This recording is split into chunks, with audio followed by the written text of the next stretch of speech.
La clase anterior vimos vimos fuerza magnética, primero partimos entendiendo la idea de que los campos magnéticos se generan cuando hay cargas en movimiento, cuando hay corriente.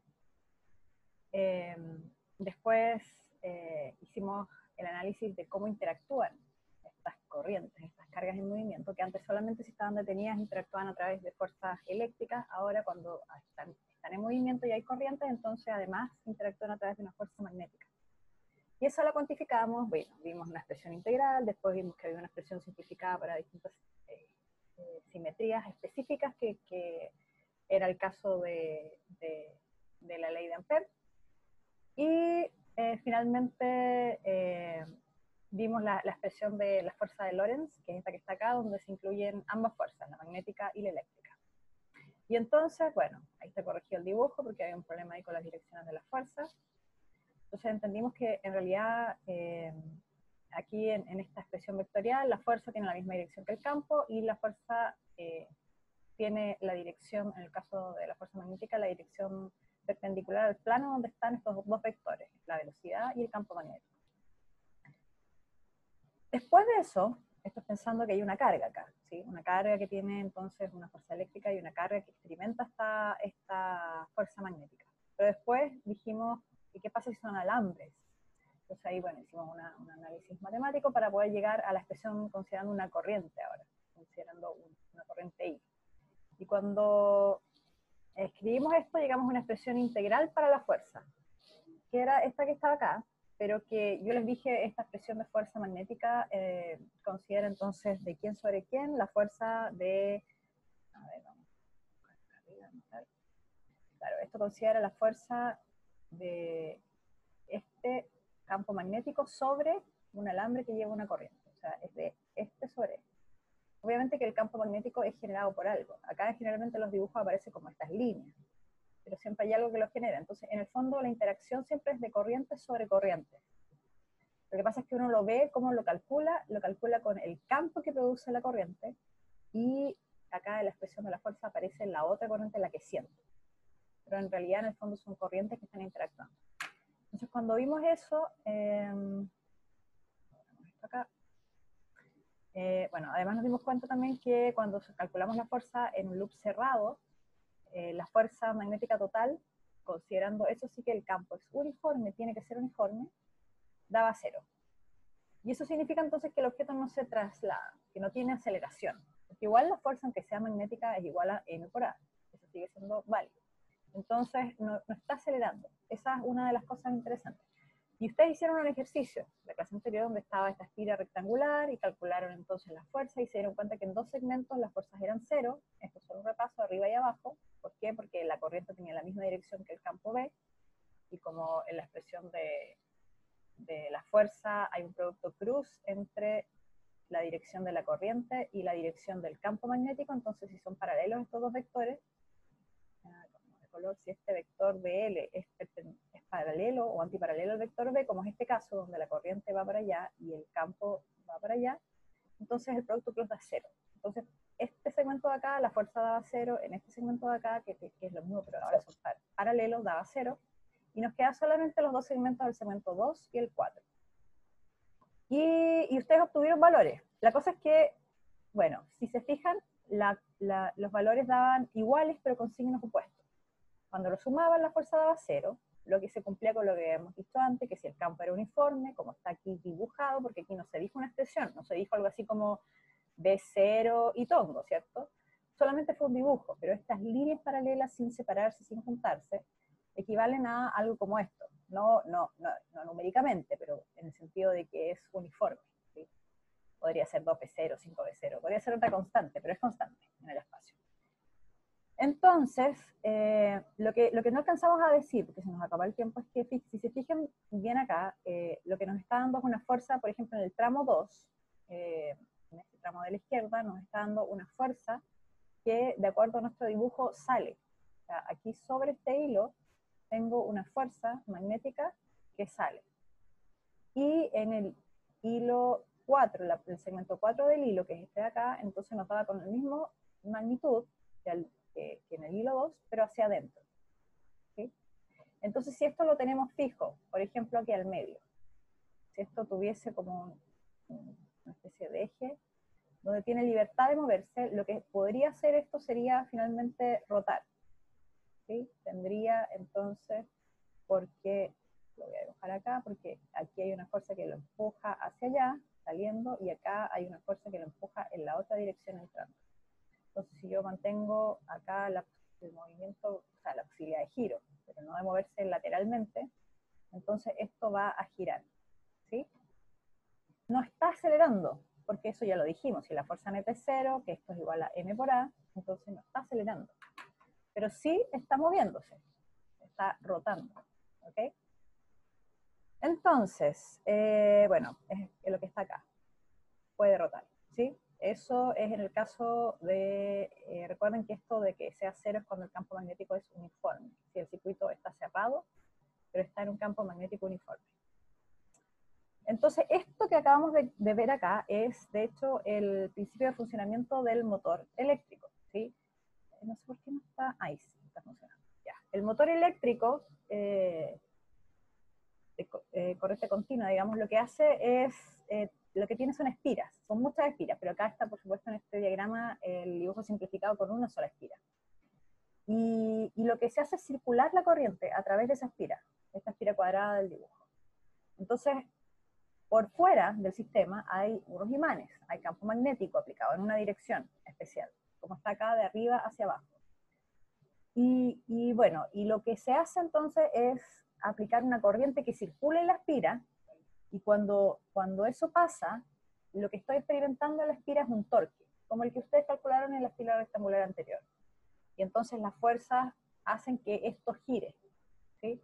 Acá aparece, se fijan unos contactos azules y rojos, porque eso lo que está haciendo es, o sea, no se mantiene una polaridad constante, porque si no, no podría estar, ¿cómo hacemos que circule por los dos alambritos? La única manera es que el finalizar de un alambrito esté conectado a un polo, el azul, por ejemplo, y el otro al rojo.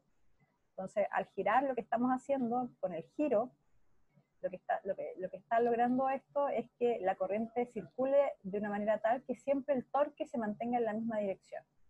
Y así entonces esto gira, gira y gira. En el caso de los motores, si se fijan acá, por ejemplo, estos de juguetitos de niños, bueno, vienen con esta carcasa, están envueltos, tienen un eje, pero lo que tiene, si uno lo desarma adentro, son espiras como las que están acá. Por supuesto, si uno lo piensa, dice, pero son alambres, como no hacen corto entre ellos, porque van corrientes circulando, pero lo que pasa es que están como en una cobertura especial que hace que no tengan este problema de cortocircuito.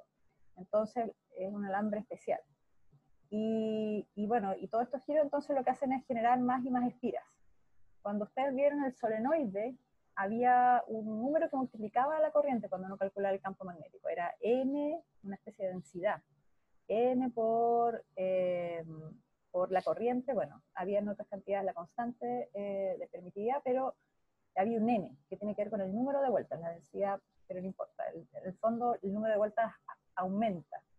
Es como una superposición de campos magnéticos. Entonces, aquí tiene que ver con el bobinado, cuántos de estos loops, cuántas de estas espiras hay, en el fondo amplifica el efecto, ¿sí?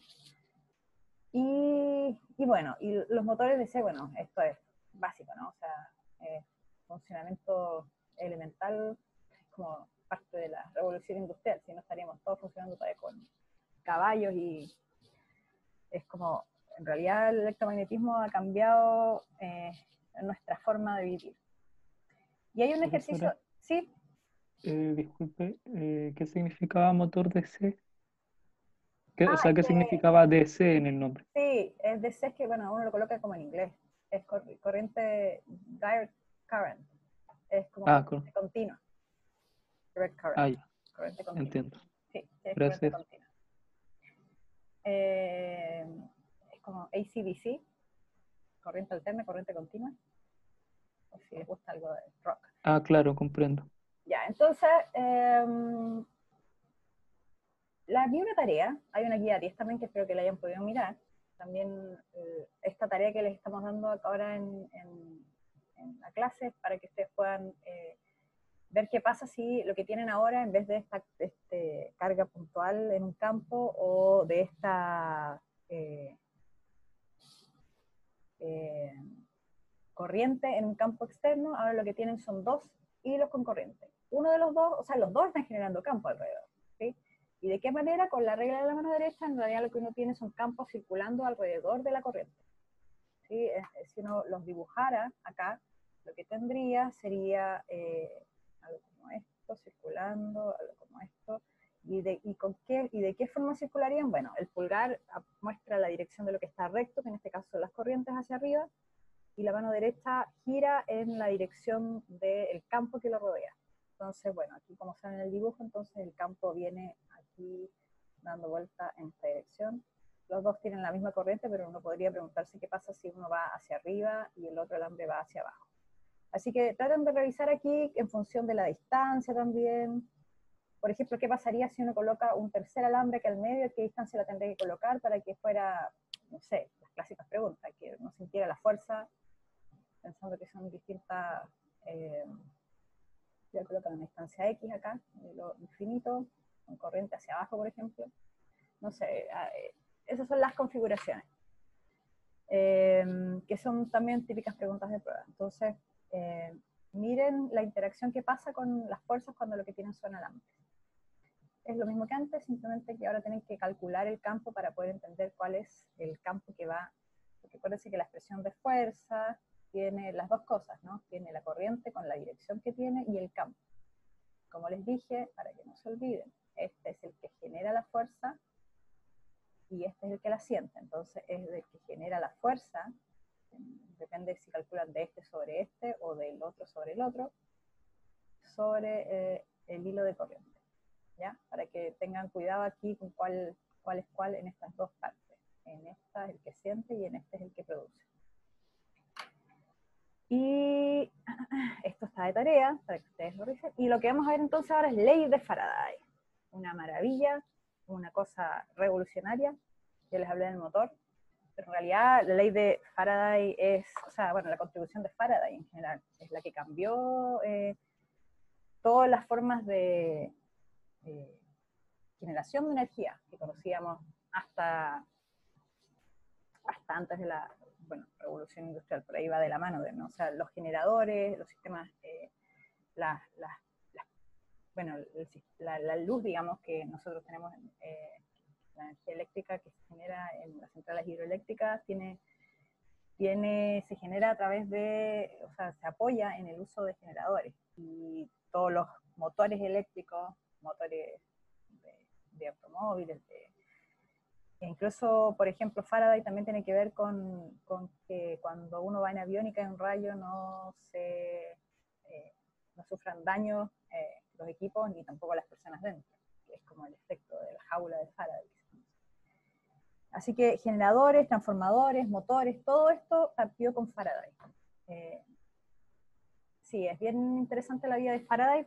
Yo nunca les cuento mucho sobre algunos físicos porque en realidad no sé, es una opinión mía, pero en realidad muchos de los físicos que han hecho grandes contribuciones han sido personas de la élite, que en realidad han tenido en su época, tal vez tuvieron es como dedicarse al arte, ¿no? O sea, tener la vida asegurada, el dinero, dedicarse a la filosofía, no sé, no tener preocupaciones en la vida desde el punto de vista económico, en épocas que se vivía tal vez muy poco y dedicarse a lo que a uno le gustaba solamente. Faraday tal vez es una excepción dentro de esa corriente de científicos, porque él era una persona muy pobre, pero sí era casi como no sé, el lema de Federico Santamaría, era el desvalido meritorio. Era un hombre que tenía mucha motivación, mucho interés por la ciencia, que aprendió todo lo que aprendió de libros, donde tenía acceso en forma gratuita, no tuvo una educación formal, no fue a una universidad o a un instituto. Sin embargo, era muy riguroso, entonces toda la ciencia que él desarrolló fue fundamental para todo lo que se construyó después y todos estos desarrollos. Faraday, claro, efectivamente, como dice Daniela ahí, era muy experimental, pero era un experimental muy riguroso. Entonces, en realidad, las interpretaciones que él hizo, a veces hacía unos diseños experimentales súper complejos para poder abordar algún... Maxwell. Es que Maxwell son distintas generaciones, son distintos enfoques. Pero Faraday, o sea, piensen, sí, realmente los motores, los generadores, los transformadores, es todo por Faraday. Es la contribución de Faraday la que nos tiene funcionando de la manera que funcionamos. Y cosas más modernas, no sé, los generadores como sale aquí en la diapositiva ahí desarmado, estos cargadores inalámbricos que existen funcionan en base a la ley de Faraday, ¿sí?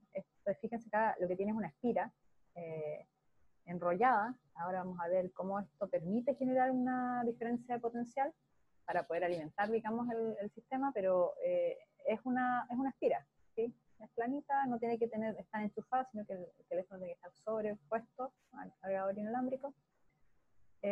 Pero el principio de funcionamiento es algo que se descubrió hace, no sé, siglos atrás. Entonces, seguimos usufructuando de lo que nos brindó en su momento Faraday.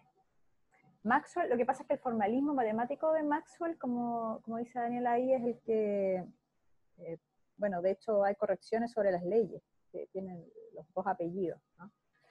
Pero Faraday sí planteó ecuaciones, bueno, de hecho lo vamos a ver ahora cuál es la ecuación de la ley de Faraday, pero Maxwell lo que hizo fue agregar algunos términos, por ejemplo, a las expresiones que había diseñado inicialmente. A la medida que se fueron descubriendo nuevas cosas, entendiendo cómo era el comportamiento de las corrientes, entonces aparecieron nuevos términos matemáticos físicos dentro de la expresión. Entonces hay como una especie de expresión más compleja. Pero bueno, siguiendo con el tema de la motivación, lo que vamos a hacer ahora, aquí sale como pregunta conceptual, pero en realidad encuesta. Pero somos tan poquitos que no sé si vale la pena hacer una encuesta, así que no. Pero la idea es la siguiente, para poder entender lo que vamos a ver sobre ley de Faraday, ¿sí? Fíjense que en este diagrama de acá abajo, lo que tienen esos puntos rojos son un campo que viene hacia ustedes, viene saliendo de la pantalla hacia ustedes, constante. Todos los puntos, fíjense que están en la misma distancia, eso significa que no cambia con la posición, no hay cambios en la intensidad, es homogéneo. Y lo que se tiene son dos barras metálicas, colocadas, digamos, perpendicularmente al campo, una arriba y una abajo, y acá se tiene entonces otra barra, una barra conductora, bueno, es un poco más gruesa, por eso que está en otro color también ahí, y es nuestro objeto de estudio también. Esta barra está conectada de manera que toca la barra superior y la barra inferior. Eso es como toda la idea detrás de esta configuración, que toque arriba y que toque abajo. Y entonces, claro, aquí ya está en el dibujo. La barra se mueve hacia la derecha, ¿sí? La barra se mueve hacia la derecha porque tiene un riel. Entonces aquí tendrá un surquito, no sé, a lo mejor un agujero. Pero la cosa es que algo está imprimiendo ahí, no importa qué, pero se está moviendo hacia la derecha. Entonces, la pregunta es, ¿qué pasará con las cargas en la barra? Solo por el hecho de que la barra se está moviendo, y la barra es metálica, o sea, ahí no hay ninguna fuente conectada, no tenemos nada enchufado, solamente la barra metálica. Y se mueve y está el campo magnético. Entonces, ¿qué sucede con las cargas? Que están en la barra, que esa barra inicialmente está neutra, ¿sí? Entonces, sienten algo que las hace moverse hacia algún lado, hacia algún otro lado, y ahí es donde viene lo que aprendimos hace un tiempo atrás. Recuerden que la expresión, cuando uno tiene una carga, que se está moviendo a una cierta velocidad, en un campo magnético externo, ustedes habían visto cuál era la expresión de la fuerza. ¿Se acuerdan? ¿Cuál era la expresión de la fuerza? En este caso, si estaba la carga moviéndose a una velocidad en un campo magnético. Era la carga por el producto cruz de la velocidad y el campo magnético de El NCO. campo magnético. Entonces, esto es una carga, cuando hicimos, perfecto, cuando hicimos el planteamiento inicial de esta fuerza magnética que sentía una carga debido a un campo magnético externo, la carga moviéndose, es importante que se esté moviendo, porque recuerden que estamos hablando de corrientes, de cargas moviéndose. Detenida, podría sentir interacción eléctrica, pero no magnética. Entonces, esta expresión de acá es de una carga que nosotros nos imaginamos como que estaba solita ahí en el espacio moviéndose, pero en realidad la carga podría estar perfectamente dentro de un material como esta barra azul. Y si todas estas cargas que están adentro, cargas positivas y negativas, asumiendo que está inicialmente neutro, se están moviendo hacia la derecha con una cierta velocidad y en un campo magnético externo, es natural pensar de que va a haber una fuerza magnética que las haga acelerar hacia algún lado o hacia el otro, porque al final esto siempre es igual a masa por aceleración. Entonces, bueno, ¿qué es lo que se mueve? ¿Cuáles son las cargas que se mueven dentro de un material? Son los electrones, ¿cierto? Sí. Espérenme un segundo, por favor. Aquí hay una emergencia que tengo que solucionar.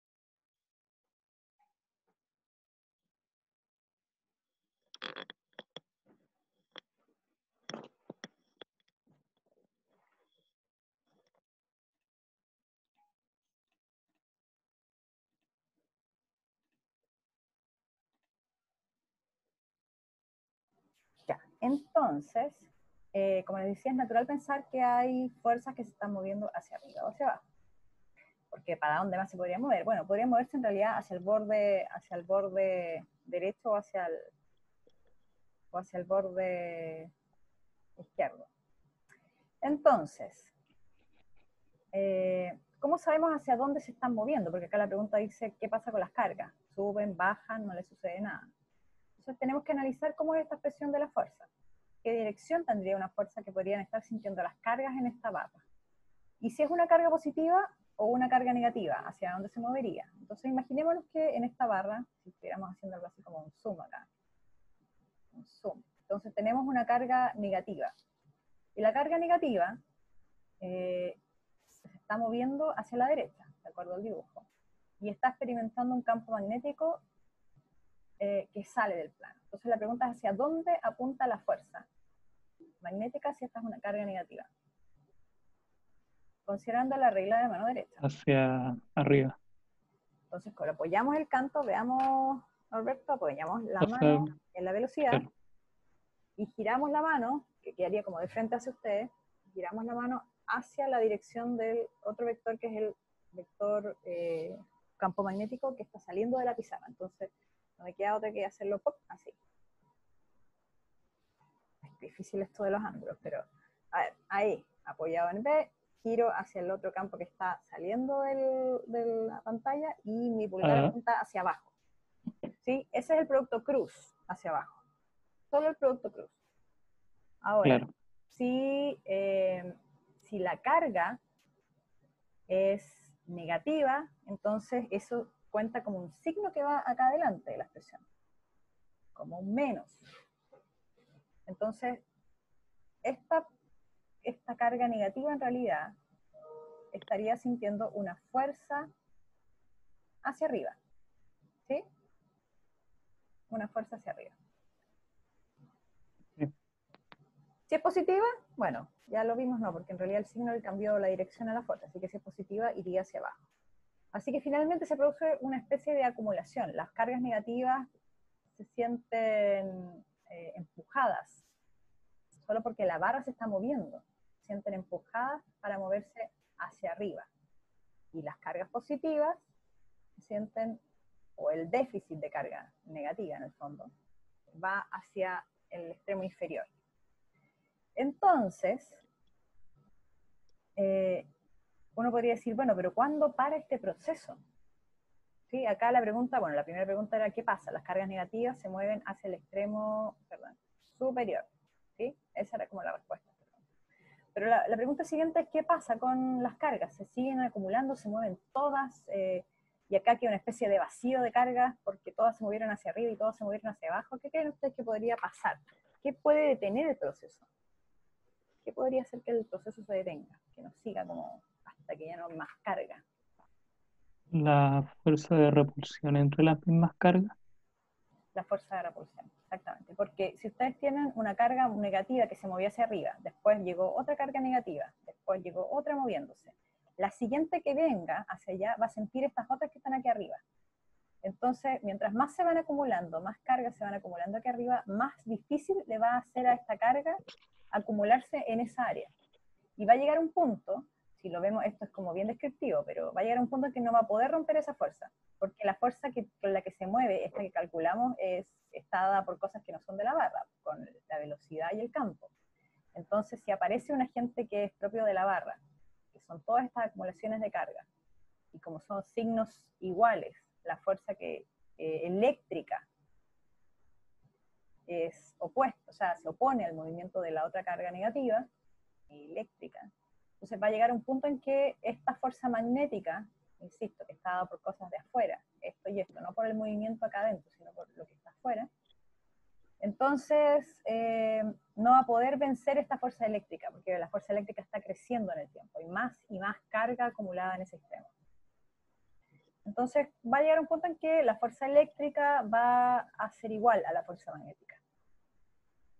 Porque recuerden que esta no va cambiando, la fuerza eléctrica es la que parte siempre de un valor y esta va primero de poquito porque se está acumulando un poco de carga, después más carga, más carga, más carga, y va a llegar un punto en que esta va a igualar a la magnética. Y ahí el proceso se detiene, porque ya no pueden las cargas seguir acumulándose, ¿sí? Entonces eso sucede en este sistema y piénsenlo, es como una barra moviéndose en un campo magnético, o sea, ustedes pueden tener una especie de imán acá, abajo, y si ustedes movieran algo encima, una barra metálica, las cargas se tenderían a acumular en los extremos de la barra, porque se está moviendo con velocidad v y porque tiene velocidad. ¿Qué dices, Daniel? Ahí con la carga queda hacia arriba. ¿Cómo es eso? Se refería a la fuerza eléctrica, la fuerza magnética sobre los electrones, porque el producto puntual hacia abajo, pero con la carga negativa quedaba hacia arriba. Ah, Eso sí, claro. entendí yo, porque Ah, vi ya. que lo escribí justo cuando estaba preguntando eso. Ah, ok, ya. Sí. Entonces, tenemos este balance, bueno, que se genera ahí, y evitaría que toda la carga después sea un extremo. Veamos acá, la respuesta, bueno, esto ya lo comentamos recién, y entonces pasaría esto, que se igualaría la fuerza eléctrica a la fuerza magnética y se detiene, pero aquí viene un poco más de análisis, porque fíjense bien, la fuerza eléctrica, esa ya la vimos al inicio del curso, carga por campo eléctrico, y la fuerza magnética Q por B por, claro, ahora ustedes miran, pero profe, aquí no está el producto cruz, no hay nada, no están los vectores, claro, porque en realidad yo les dije, o sea, se iguala la que apunta hacia abajo, que era la eléctrica, versus la magnética que apunta hacia arriba. Entonces estamos hablando en el mismo eje, así que por eso es que aquí no quedó vectorial. Ya sabemos que esas son las direcciones que tienen y están en la misma dirección las dos. Entonces, bueno, las cargas se anulan. Fíjense acá que aparece entonces el campo eléctrico es igual a la velocidad por el campo, y el campo eléctrico, a su vez, lo pueden escribir en función de la diferencia de potencial. Porque miren bien, o sea, a lo mejor a ustedes les va a parecer esto una fórmula que no, de repente ya estamos como puro metiendo fórmula dentro de una fórmula y cuál es el sentido. Pero lo que está diciendo, miren acá, aparece un campo eléctrico, lo voy a escribir solo, un campo eléctrico que es igual a un valor. Está relacionado con esta velocidad y con el campo externo. Aparece este campo que está aquí en verde. Y nosotros ya vimos que cuando hay un campo eléctrico, en este caso es un campo que está bien en la dirección, porque es como que tuviese acá una carga positiva y acá una carga negativa. Entonces la línea de campo, ¿de dónde van? De lo positivo a lo negativo. Ahí está el campo eléctrico. Pero también tenemos, y se acuerdan, por ejemplo, en el caso del condensador, si tenía las placas positivas y la placa negativa, y aquí estaba entonces el campo eléctrico, nosotros podíamos calcular, porque asociado a un campo eléctrico, siempre está una diferencia de potencial. Siempre, y eso lo vimos cuando hablamos de, yo les hice la analogía con la altura en el caso gravitacional, en el caso eléctrico, el valor equivalente a la altura vendría siendo la diferencia de potencial. Son escalares, números que aparecen alrededor del espacio. Por solo haber un campo eléctrico aparece una diferencia de potencial. Entonces yo puedo siempre conectar. Si hay un campo eléctrico, puedo calcular cuál es la diferencia de potencial. Y en este caso está dada por la distancia. ¿Sí? Lo mismo es parecido al caso de la... bueno, porque la expresión en realidad es de la diferencia de potencial, ¿se acuerdan? Aquí está como absoluto, también no implica al menos que va siempre, pero es E.dl, ¿sí? Tiene que ver con este espacio que hay entre dos puntos donde estoy calculando la diferencia de potencial. Entonces, bueno, importante acá es que puedo reemplazar el campo por la diferencia de potencial entre el extremo superior y el extremo inferior, porque es como la idea acá de las placas, dividido por L.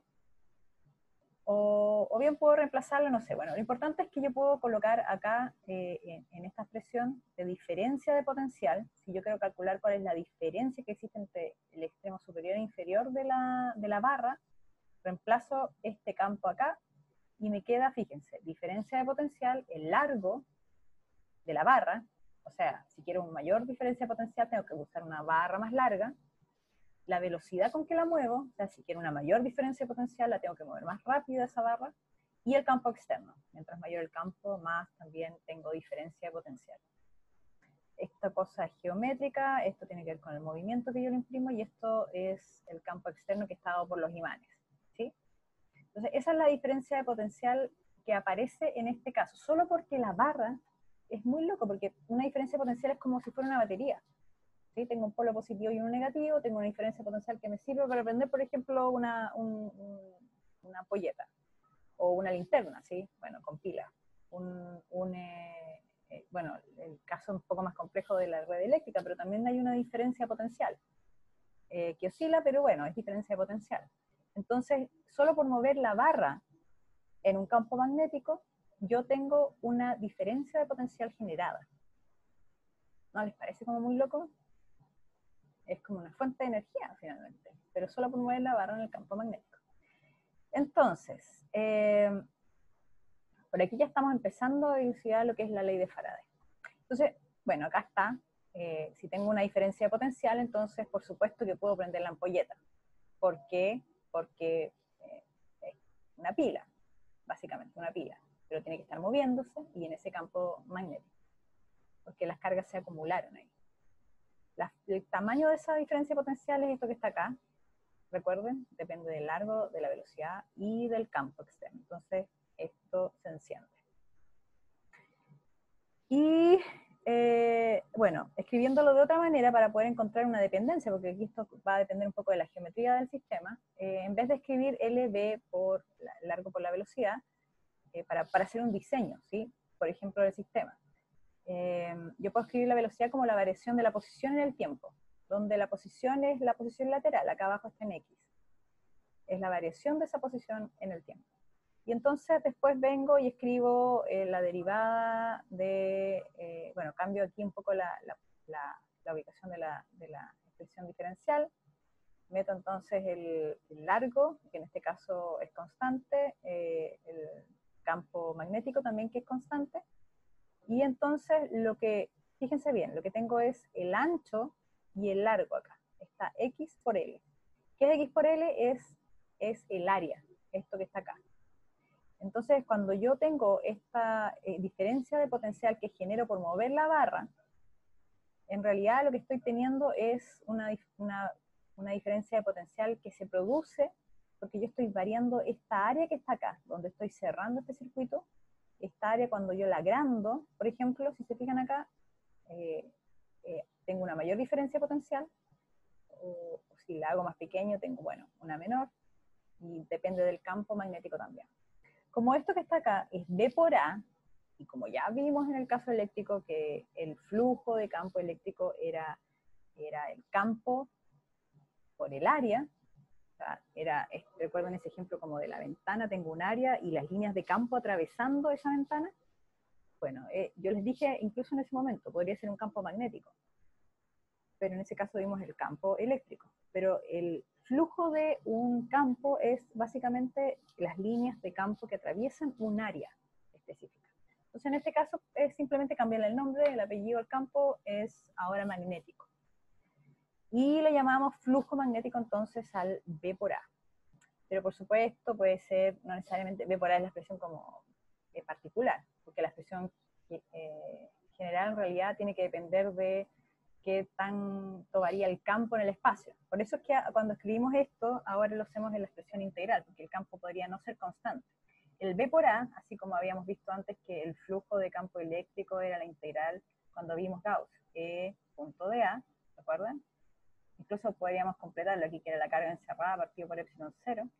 Bueno, este flujo de acá, que eran las líneas de campo atravesando un área, en este caso, claro, lo que tenemos es un campo distinto ahora porque es magnético, pero también atravesando una misma área. Entonces, el flujo, que era, en la expresión anterior teníamos que la variación del flujo en el tiempo era igual a la diferencia de potencial. Si varía en el tiempo, hay una diferencia de potencial. Esto es súper elegante, ¿eh? Así como para un físico esto es como, wow, porque las expresiones anteriores eran, a ver, déjame volver a lo anterior. Entonces, lo anterior, y déjame borrar para que no se vea tan feito esto.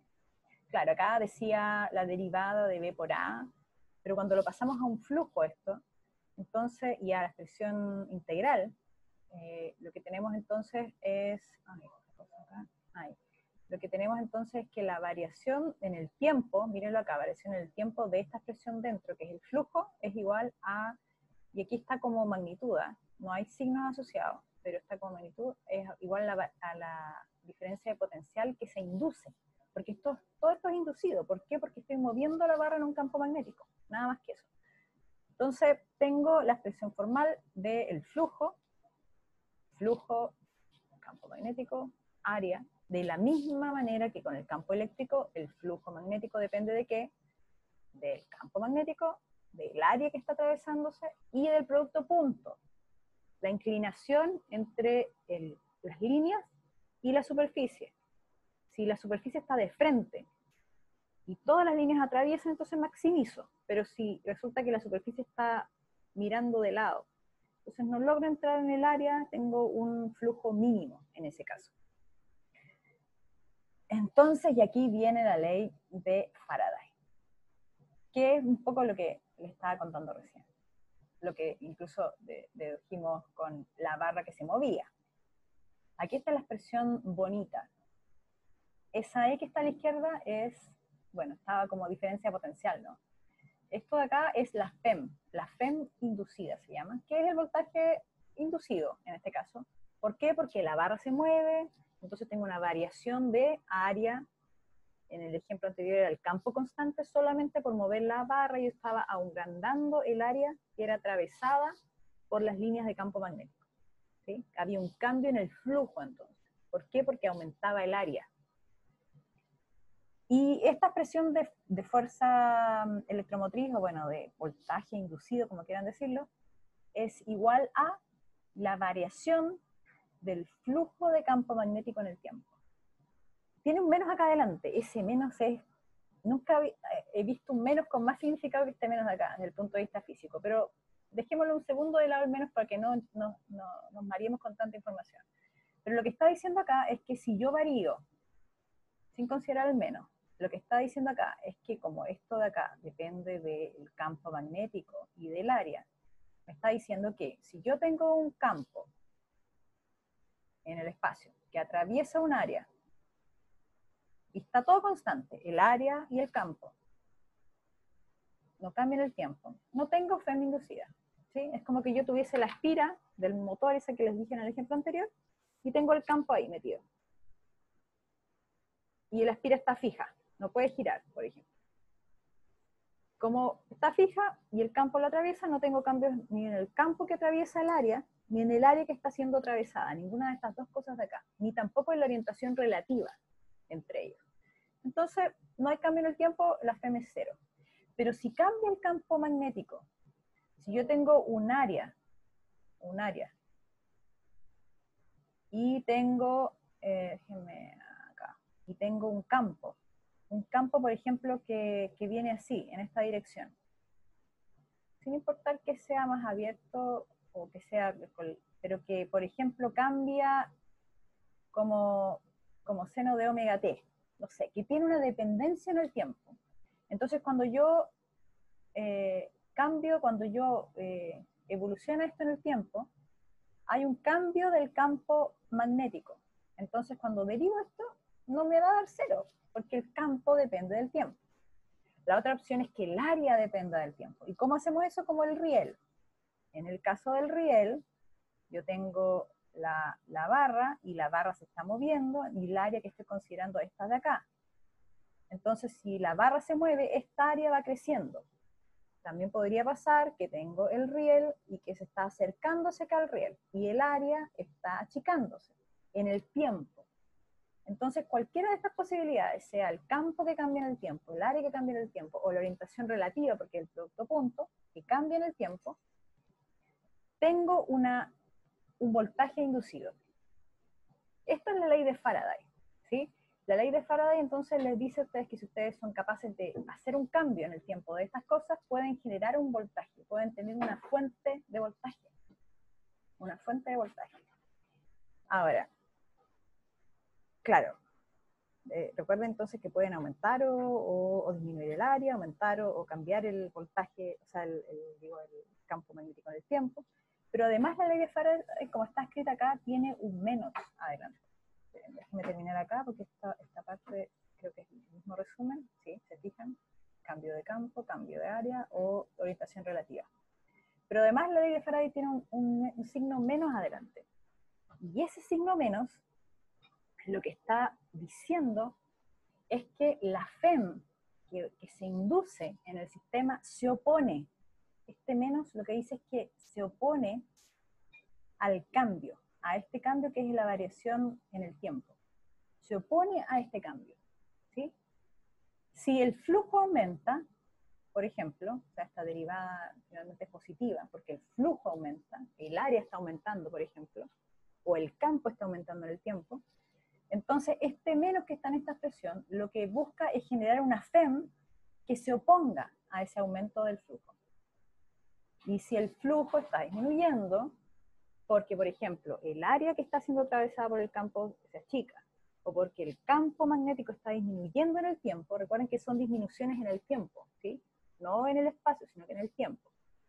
Si está disminuyendo el área en el tiempo, o si está disminuyendo el campo magnético en el tiempo, entonces este signo menos adelante lo que busca es generar una FEM que se oponga, que aumente, en vez de lo que está sucediendo realmente, que es disminuir el flujo, ¿sí? Entonces, esa es la oposición, y aquí está la riqueza, tal vez, de esta expresión de la ley de Faraday, que en realidad, cuando se considera el signo menos, ya hablamos de la ley de Lenz. Este signo menos casi es la ley de Lenz. El hecho de que se oponga al cambio del flujo de campo magnético, ¿sí? Entonces, veamos, borremos acá. Bueno, yo les contaba la historia de Faraday. Acá él le gusta mucho hacer divulgación científica, ¿eh? Eso es algo interesante de él también. Probablemente porque no era como de la élite científica, entonces le gustaba mucho hacer divulgación, invitaba a gente a mirar los experimentos y les contaba. Entonces fue tal vez como uno de los grandes comunicadores de la ciencia de la época. Además, bueno, de la historia que ya les conté yo de sus orígenes más humildes. Entonces, la ley de Lenz lo que me está diciendo es que siempre se va a generar en el sistema un voltaje, esta E de acá es la FEM, un voltaje inducido, no real, no es el que yo estoy conectando a la fuente para que circule la corriente, sino que es uno que se induce. ¿Por qué se induce? Porque hay un cambio en el flujo. Y si el flujo aumenta, la FEM va a buscar disminuirlo, se opone a ese cambio, no quiere que el sistema cambie en su flujo de campo magnético. Entonces, si el flujo aumenta, la FEM va a buscar disminuirlo. Y si el flujo disminuye, la FEM va a buscar aumentar. Eso es que se oponga al cambio. Ya, yo les estoy diciendo esto desde como un enfoque bien conceptual, porque evidentemente que ya cuando uno mete la mano en una ecuación, esto podría verse más complicado, o entender cómo se genera una corriente inducida y qué dirección tiene, por ejemplo. Pero veamos el caso, aquí este es un video. Tenemos, por ejemplo, un imán, ¿sí? El imán sabemos que tiene un campo como más o menos la forma del campo magnético, aquí lo voy a estar dibujando al mismo tiempo que se está proyectando. Parece que no me deja hacer las dos cosas al mismo tiempo, pero bueno. Tenemos entonces las líneas de campo que van así, ¿no? Van saliendo del imán, va a depender cuál es el polo, pero más o menos así, ¿no? No me queda tan bueno, pero ustedes entienden, esa es la idea. Tiene el polo magnético norte y sur, y ahí entonces vamos teniendo las líneas de campo que van saliendo y entrando, dependiendo qué polo es. Entonces, esta cosa que estamos viendo, piensen que tiene todo ese campo alrededor, ¿sí? Ese campo está dado por la fuerza de este imán. No hay, digamos, o sea, no va cambiando en el tiempo, porque es fijo con el imán, ¿sí? No es que la fuente del campo vaya cambiando en el tiempo, ¿me entienden? Sino aquí la fuente viene fija, con su propio campo, propio, que es un imán. Pero lo que se tiene en este sistema es esta área. Esta área es el área de la espira, el área que aparece en la expresión de flujo de campo magnético. Recuerden que depende del campo y depende del área. Entonces necesito tener claras cuál es el área que está siendo atravesada por el campo magnético. Para entender dónde estoy, tengo que mirar el flujo. Entonces acá en esta configuración, esta es el área. Esta es el área que estaría siendo atravesada por el campo magnético. ¿Qué campo magnético? El generado por el imán. ¿Ya? Bueno, habiendo dicho eso, veamos entonces el video de nuevo. Entonces tenemos, parece que este no lo puedo retroceder, pero bueno, la cosa es la siguiente, miren, cuando se mueve el imán, yo puedo esto hacerlo con la mano, de hecho, bueno, en las clases presenciales lo hacemos nosotros, y ustedes lo ven cómo funciona. Tenemos una barra que es el imán, entonces lo movemos. Estamos cambiando el campo que atraviesa el área en el tiempo. ¿Sí? No estamos cambiando el campo generado por el imán, porque ese, insisto, es fijo. Estamos cambiando el campo que atraviesa el área. Y al cambiarlo acá, fíjense, esto es un circuito bien simple. Tengo esto que es un alambre de cobre, la espira, y unos conectores acá que me muestran cómo circula la corriente. Esto es un detector, no es un generador de corriente, es un detector. Y yo lo único que tengo, o sea, no tengo una fuente aquí, ¿qué fuente tengo? Nada, no hay pilas, no hay nada. Lo único que tengo de fuente es el movimiento del imán, es el cambio del flujo magnético en esta área. Entonces, otro aspecto que pueden ver en este video, que es interesante, es que miren, cuando viene desde acá, con este polo, no sé cuál quiso representar acá, pero viene con una dirección del campo atravesando, aumenta, aumenta, aumenta, y después viene por acá y se queda detenido, pues ahí. Y el lector de corriente, el amperímetro, marcaba 0. En la medida que me voy moviendo, moviendo, moviendo, y atravieso entonces esta barra con ese campo, imagínenselo ahí con esas rayitas que dibujamos recién, cambia. Pero miren bien, fíjense, ahora miren solo el amperímetro. Aumenta en una dirección la corriente cuando el imán está atravesando y empieza a devolverse, ¿sí? Y se vuelve 0 cuando se queda detenido. Y cuando va en la otra dirección, atravesando la espira, la corriente está en la otra dirección circulando. El amperímetro lo detecta en la otra dirección circulando. Entonces, ¿por qué es distinto cuando yo vengo desde la izquierda o vengo de la derecha? ¿Por qué podría ser distinto cuando atravieso esta espira? ¿Qué creen ustedes? ¿Qué es lo que está haciendo la diferencia?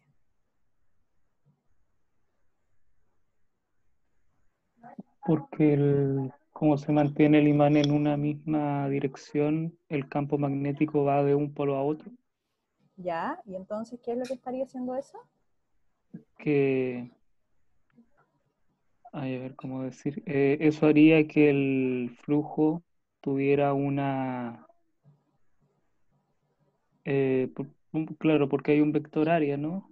Uh-huh. Y el flujo sería, ¿cómo se dice? Paralelo. Entonces, cuando voy acercando, O sea, cuando voy acercando el imán, entonces ese vector se iría haciendo más grande, y cuando lo voy alejando se iría haciendo más pequeño.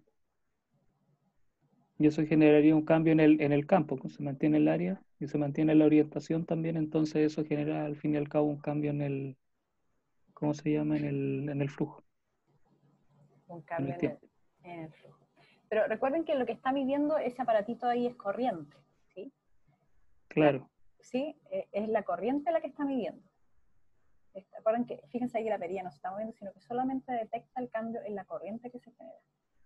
Entonces, veamos lo que sucede. Esta es una idea que requiere digerirla bien, ¿sí? La idea tiene que ver con ese signo menos.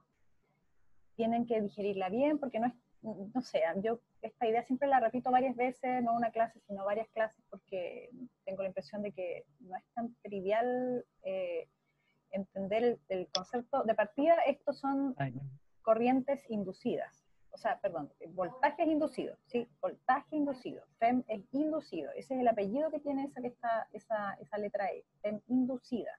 Voltaje inducido. Inducido por el movimiento, ¿sí? Entonces, ese voltaje inducido lo que produce es una corriente inducida, ¿sí? Una corriente inducida como la que se ve en este video que está acá. Pero viene en el fondo, lo que está sucediendo acá es que se genera un campo inducido. Porque las tres cosas están relacionadas. Si yo tengo un voltaje, genero una corriente. Si tengo un alambre, genero una corriente. Y si tengo una corriente, tengo un campo. Esto es algo que ya vimos hace 4 clases atrás. Si tenemos corriente, tenemos campos magnéticos. Entonces, si yo le cambio el apellido, si yo tengo un voltaje inducido, tengo una corriente inducida y tengo un campo inducido. ¿A dónde voy con esto? A lo siguiente. Déjenme que me pase aquí. ¿A dónde voy con esto? Veamos acá. Yo les dije que este menos de adelante lo que buscaba era oponerse al cambio, ¿cierto? Entonces, consideremos la siguiente situación. Ustedes tienen una espira y tienen un campo magnético apuntando acá en esa dirección. Ahí está el campo magnético. La espira, en este caso, tiene un área constante, esa no varía como en el dibujo de acá, y lo que está cambiando es el campo. Entonces la pregunta es la siguiente. El campo real, el campo del imán, cuando yo me acerco por este lado, ¿aumenta o disminuye las líneas de campo que están atravesando esta área? ¿Aumenta o disminuye cuando yo me acerco? Fíjense que me estoy acercando desde acá lejos y voy para allá. aumenta. Aumenta, ¿cierto? Mm. Porque si yo estaba acá, mis líneas de campo estaban como más abiertas, ¿cierto? Estaban como separadas. Pero cuando me acerqué más, están más juntitas las líneas que están atravesando esa área.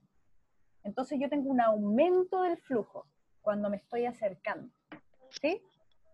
Tengo más líneas entrando en esa área. Un aumento del flujo. Y lo que busca hacer el sistema es oponerse a ese aumento. ¿Y cómo lo hace? Generando un campo magnético inducido en la dirección contraria. Porque se quiere oponer al aumento. ¿Cómo lo hace? En dirección contraria. Este es el campo inducido. Y volviendo atrás, un campo inducido es generado por una corriente inducida y por un voltaje inducido, hacia atrás, en la secuencia. Claro. Si tengo un campo inducido en esa dirección, ¿en qué dirección la corriente va circulando en esta espira cuadrada? Con la regla de la mano derecha. Por ley de mano derecha, si estamos viendo, claro, si estamos viendo desde donde ahora está el imán, la espira, sería en dirección antihoraria, ¿no? En dirección antihoraria. Así, ¿cierto? Claro. Eso, perfecto. Ahora, pensemos que tenemos la misma situación, ¿sí? Voy a cambiar el color. Tengo el área aquí abajo, el área no cambia, y lo que estoy haciendo es este imán alejarlo. Lo muevo hacia allá. Entonces la pregunta es, el flujo de campo magnético, ¿qué está sucediendo con él? ¿Aumenta o disminuye? El flujo que atraviesa aquí, digamos, esta área. las líneas de campo. Ahora disminuye. Ahora disminuye, ¿sí? Sí. Y cuando disminuye, porque piensen, y aquí, ojo con esto, miren, voy a dibujar el campo. Aquí yo el campo lo había dibujado hacia acá, ¿no? Entonces, este era el norte magnético. Así que acá estoy con el norte magnético. El campo, a pesar de que sigue apuntando hacia acá, porque el campo viene con el imán, no cambia, ¿cierto? Sigue apuntando hacia allá. Pero como yo me estoy moviendo hacia la derecha, el campo está disminuyendo, ¿cierto? Entonces el flujo disminuye.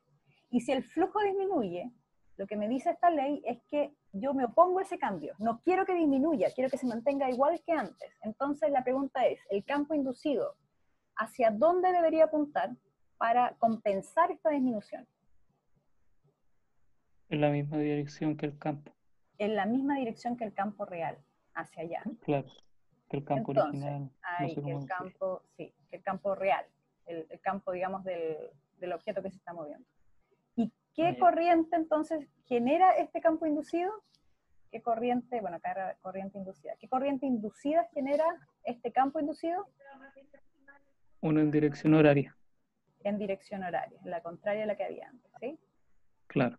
Entonces, esta es la idea detrás de ese signo que está ahí metido. Si el campo real, como en este caso, en realidad es el flujo, pero bueno, en este caso, como el área era constante, si el campo está disminuyendo, entonces el flujo disminuye y entonces el campo magnético busca compensar esa disminución, como superponiéndose en la misma dirección del campo real. Y si el flujo está aumentando, entonces el campo inducido lo que hace es buscar disminuirlo porque quiere que todo siga igual que antes, ¿sí? Se opone al cambio, está ahí clarito, es el status quo, opuesto al cambio, no quiero que nadie cambie. Entonces el campo inducido se ubica en la dirección contraria. Y eso les va a permitir entonces a ustedes saber cuál es la dirección de la corriente inducida, y si la corriente circula en una cierta dirección, ustedes van a saber cómo estaría más o menos la polaridad de la fuente conectada. Recuerden que el voltaje siempre es de más a menos. La corriente, si tiene una fuente, va a ir siempre desde pensando que esta es una fuente. Ahí. Entonces la corriente siempre va a ir del punto más al punto menos. Entonces, ya, vamos a hacer una prueba, porque este video que está acá era cuando ustedes tenían el área constante, ¿sí? Lo que cambiaba aquí era el campo. Entonces, en este siguiente ejercicio, lo que va a cambiar no va a ser el campo, sino va a ser el área. La otra cosa que puede cambiar en el flujo. Veamos. Está más feo el dibujo, ¿no? Pero bueno, ¿qué le vamos a hacer? Tenemos entonces el riel. El riel arriba y abajo. Aquí están conectados al final. Olvídense, eso es una ampolleta. Ahí dice resistencia, pero imagínense que es una ampolleta, ¿sí? Para efectos de lo que yo quiero que discutan, eso es una ampolleta. Y la barra se está moviendo a la derecha. Entonces, la pregunta es, y hay un campo magnético acá, fíjense, constante. El campo no cambia. Recordemos la expresión, la voy a anotar acá. El flujo de campo es igual a B por el de A. Y además la ley de, acá está, la semi-inducida, la ley de Faraday, bueno, con el menos de la ley de Lenz, es, acá está. Entonces tenemos bueno, no es derivado, vamos a cambiarlo acá. Ahí. Dibujar. Es la variación en el tiempo del flujo. Bueno, lo puedo escribir como B de A o como flujo, ¿no? Sí. Ya, entonces, teniendo estas expresiones escritas acá, ¿qué es lo que está cambiando? Miren el sistema, miren el riel, tenemos el campo, tenemos las barras moviéndose, la misma que antes, a una cierta distancia, una barra de largo L. El campo me lo da en el caso. Entonces, ¿cuál es el área que estoy considerando en este? La que está entre ambos rieles y entre la resistencia y la barra. Entre la resistencia y la barra. Entonces, esta de aquí es el área. El área que como la barra se está moviendo a la derecha, entonces esta área está cambiando. ¿Cómo está cambiando? ¿Disminuyendo o aumentando? Aumenta. Aumenta. Y si está aumentando el área, ¿cómo está cambiando el flujo? Aumenta también. entonces el flujo aumenta. El flujo de campo magnético aumenta. Y si el flujo de campo magnético aumenta, ¿qué busca hacer un campo inducido? Oponerse a ese cambio del flujo. Oponerse a ese aumento. Entonces, Claro, quiere que esté igual que antes. Entonces, ¿qué dirección claro. tendría el campo inducido? Contrario a la real. Contraria al real. Entonces, perfecto. Entonces acá este venía saliendo de la pantalla, entonces el inducido entra en la pantalla. Y si el inducido entra en la pantalla con la regla de la mano derecha, ¿cómo está circulando la corriente inducida en este circuito? De manera horaria. Claro, porque el dedo pulgar entonces va en la dirección entrando y la mano gira en la dirección horaria. Claro. Entonces la corriente inducida va girando, pasando por la barra inferior y pasando por la resistencia así. Esta es la dirección de la corriente inducida. Y cuando les preguntan en una prueba, en un certamen, el sentido de la corriente inducida, las posibilidades son horaria o antihoraria. Entonces en este caso es horario. Y esa es la respuesta. ¿Y por qué? Con la justificación, porque les piden a ustedes los desarrollos, la regla de la mano derecha. ¿Sí? Entonces, el caso sería distinto si la barra se acercara, porque el área estaría disminuyendo. Y si estuviese disminuyendo el área, estaría disminuyendo el flujo. Y si el flujo estuviera disminuyendo, la corriente inducida, ¿en qué dirección apuntaría? Perdón, el campo inducido. El campo inducido primero. ¿En qué dirección apuntaría si fuese lo contrario? Si el flujo estuviese disminuyendo porque la barra se mueve hacia la izquierda. El campo inducido apuntaría hacia afuera de la pantalla de la página. Claro, porque busca reforzar reforzar que no exista esa disminución. Entonces se colocaría en la misma dirección del campo original, del campo real. Claro. Entonces, esa es la forma de deducir cuál es la dirección de la corriente inducida. Y esto es súper cualitativo y es todo regla a la mano derecha, pero hay que entender bien dónde está, y eso es todo el menos que está acá adelante. Ahora, lo siguiente, por supuesto, es calcular.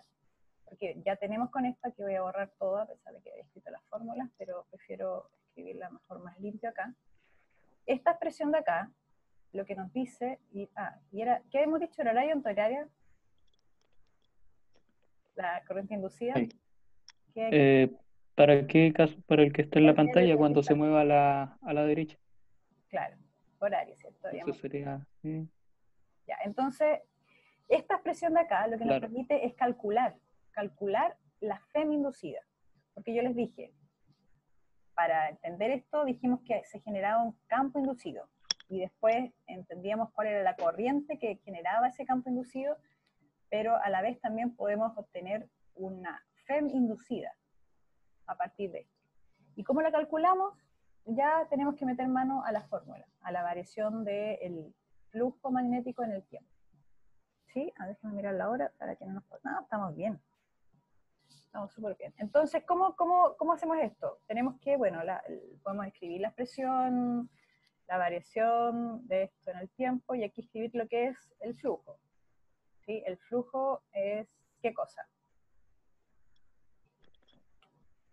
El producto punto entre. No, con integral. Ya. Claro, la integral del producto punto por el diferencial de área. Área. Recuerden que esta es el área, para que no se vayan a marear aquí. Esto, a propósito, una variación de esta configuración, pensando ya en estudiar para un certamen o qué sé yo, es que ustedes tengan esta misma historia acá. Acá la barra moviéndose puede ser a la izquierda o a la derecha, podría ser hacia acá esta vez, y que en realidad el circuito tiene dos partes. ¿Sí? Entonces, para el área de la derecha, por ejemplo, el área acá está aumentando, está siendo más grande, pero el área de la izquierda se está achicando. Entonces ahí tenemos dos circuitos cerrados que están, bueno, conectados de alguna manera, pero ya vamos a ver circuitos más adelante, pero dos efectos distintos, ¿sí? De corrientes inducidas producto de este cambio de área.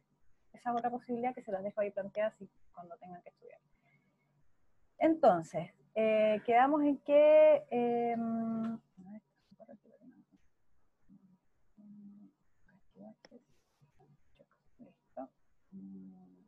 Entonces, bueno, tenemos que encontrar esta expresión del B por el dA. Y tal vez eso es como lo complejo acá, para poder cuantificarlo, porque hay que entender cuál es, el campo es constante, así que ya sabemos que de hecho no hay nada que hacer, porque es un dato. Pero lo que no sabemos es el dA en este caso. En el caso anterior, cuando veíamos la barra, a propósito lo podemos ver al tiro, en el anterior, a ver, vamos acá. Claro, por ejemplo, en este video que estaba acá moviéndose, el área es constante en esa expresión de flujo, acá en el flujo.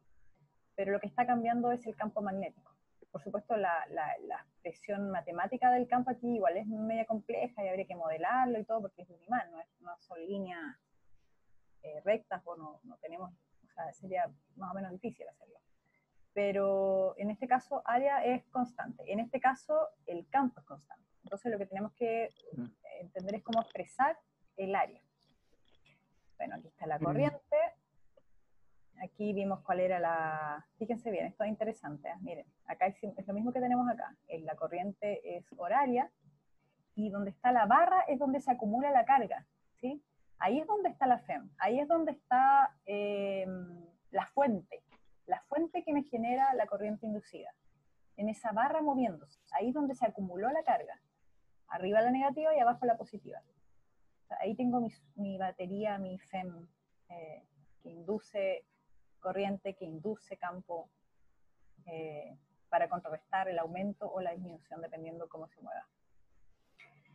Entonces, bueno, esta es la expresión de campo. Aquí tenemos la expresión de la integral. Lo que tenemos que escribir es el dA. Insisto, porque el campo es constante. La pregunta es claro, la integral, cuando hacemos acá la derivada, ¿por qué pasó esto de aquí a abajo? Esa es una buena pregunta. ¿Por qué tenemos Porque entonces que... ¿Sí? Claro, porque son paralelos, ¿no? Lo primero es Y deshacerse del producto, exacto, lo primero es deshacerse del claro, producto, son paralelos. Ahí se y va. después, claro, y después como el B es, ¿cómo se dice? Es constante dentro del área, se saca del integral. Claro, Y después la suma de todos los elementos de área acaba dando el área. exacto. Entonces, déjame escribirlo de otra manera, o sea, lo voy a poner acá aparte, porque es lo mismo que hacíamos cuando veíamos Gauss. Esta es la misma idea. Primero teníamos que hacernos el producto punto y son paralelos, así que queda directamente el producto escalar. Y después el B es constante en el área, porque da datos, es constante. Entonces sale de la integral, entonces me queda el B integral de A. Y eso es B por A. ¿Sí? Aquí, claro, tal vez no hay mucha discusión, pero es lo mismo que Gauss. Y llegamos al B por A. Y en el caso del B por A, el B es constante, ¿sí? Así que podría salir de la integral sin problema. O sea, de la derivada, de la derivada. Pero el área es la que está cambiando en el tiempo. Entonces, ahí el área es la que tenemos que escribir en función de los datos. Por ejemplo, el largo de la barra, ese es uno de los datos. Y lo otro es esta distancia que recorre. La distancia acá, que era la misma distancia, bueno, como está el eje X ahí, esa distancia pasó a ser X. Entonces, lo único que aquí extraño es que cambiamos el área y la expresamos como lo que es el alto por el ancho. El largo de la barra y aquí el ancho que va recorriendo. Esta es la variable, el largo, digamos el ancho que tiene esta área. Y ahí la derivamos, entonces, déjame sacar esto. Claro, y queda, fíjense que el largo es constante, entonces queda la derivada de la posición en el tiempo y eso es velocidad. Al final, entonces, la FEM parecía un poco lo que habíamos visto antes, y al final es lo mismo, ¿no? La FEM depende de qué? Del campo. Si mayor campo externo tengo, más una fuente con más voltaje voy a tener. Si es más larga la barra, más FEM inducida voy a tener, y finalmente si la muevo más rápido, más FEM voy a tener también. ¿Sí? Con el menos adelante, que no se les olvide nunca ese menos, que es re importante. Y bueno, y eso es, vamos a la próxima clase, vamos a repasar este concepto, porque insisto que no es un concepto fácil de digerir. O sea, espero que les haya quedado claro al menos la idea de que esta FEM inducida busca oponerse al cambio, generando un campo inducido, una corriente inducida que se oponga a ese cambio que está sucediendo, o sea, un cambio aumentando o un cambio disminuyente. Refuerza en el caso que se disminuya y se opone en el caso que aumente. Para que todo quede como estaba antes. Lo que puede estar cambiando es el área, como en este caso, que hace que se produzca un cambio de flujo, de campo magnético, o en el caso de la espira, cuando atravesaba el imán, lo que cambiaba era el campo en el tiempo. Pero tiene que haber algo que cambie en el tiempo.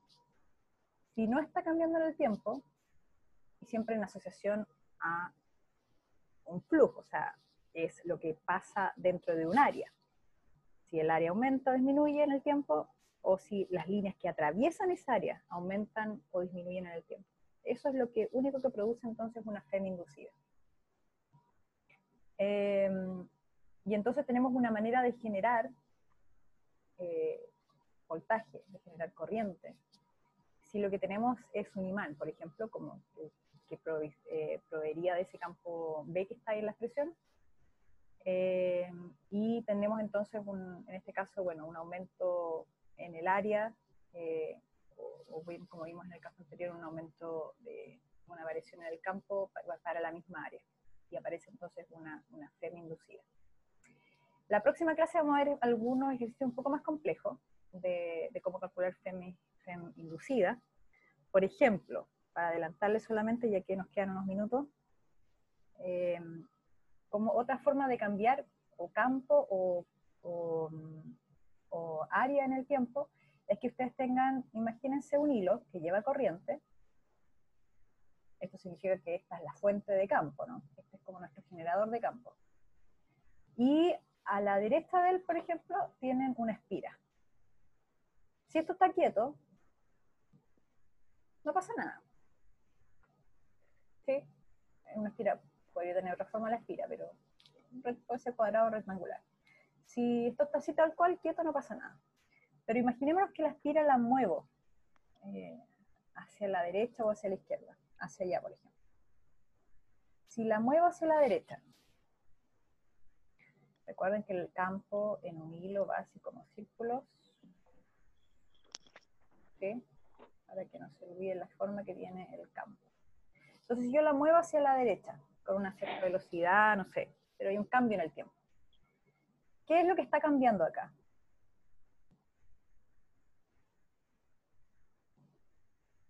Pensando en esta expresión. ¿Qué es lo que cambia en el tiempo?